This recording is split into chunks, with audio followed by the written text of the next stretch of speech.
حلقہ NA 240 Korangi town UC 25 میں عوامی رابطہ مہم کے سلسلے میں کارنر میٹنگ کا انعقاد کیا گیا۔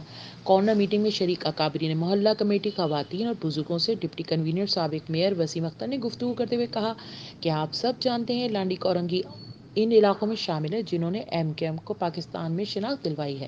آج میں حیران ہوں جس نشست پر MKM کے نمائندے کو عوام نے 71,000 سے زائد ووٹ دے کر کامیاب کروایا تھا، آج اس نشست پر برساتی مینڈک بھی پتنگ کا مقابلہ کرنے آ گئے ہیں۔ وہ خود کو سب سے افضل سمجھتے ہیں۔ یہ وہی لوگ ہیں جو کل تک MKM اور اس کے کارکنان کو اپنے ذاتی مفادات کے لیے استعمال کرتے آئے تھے۔ انہوں نے تحریک کو نقصان پہنچایا اور آج بھی یہ وہی حربے استعمال کر رہے ہیں، لیکن شاید جوش میں وہ ہوش کھو کر یہ بھول بیٹھے ہیں یہ عوام باشعور ہے اور اپنا اچھا برا سمجھتی ہے، اپنے لیے بہتر کا چناؤ خود کر سکتی ہے۔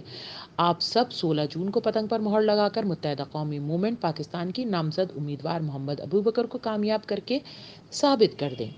MKM کے حق پرست نامزد امیدوار محمد ابوبکر نے کہا کہ MKM کی بنیاد میں ہزاروں لوگوں کا خون شامل ہے، جس میں کورنگی سر فہرست ہے، اور مجھے یقین ہے کہ کورنگی کے عوام نے جس محبت اور مان کے ساتھ MKM کو ماضی میں جتواتے آئے ہیں وہ اس ضمنی الیکشن میں بھی MKM کو سرخرو کریں گے۔ انہوں نے کہا کہ کورنگی کے عوام ضمنی الیکشن میں اپنے ووٹ کی طاقت کا استعمال MKM کے حق میں کر کے ثابت کر دیں گے کہ کورنگی آج بھی MKM کا ہی گڑھ ہے۔ بعد ازاں ڈپٹی کنوینر وسیم اختر، حق پرست نامزد امیدوار محمد ابوبکر نے اراکین COC اور حق پرست اراکین صوبائی اسمبلی کے ہمراہ صوفی عبدالرزاق شاہ یعقوبی کے مزار پر حاضری دی اور ملک کی سلامتی و خوشحالی اور MKM پاکستان کے لیے خصوصی دعا کی۔ اس موقع پر اراکین COC، حق پرست اراکین صوبائی اسمبلی کورنگی ٹاؤن اور UC کے ذمہ داران و کارکنان بھی موجود تھے۔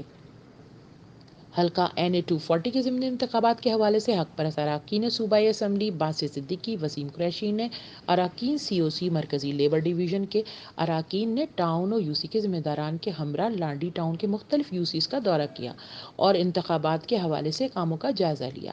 HQ news, Karachi.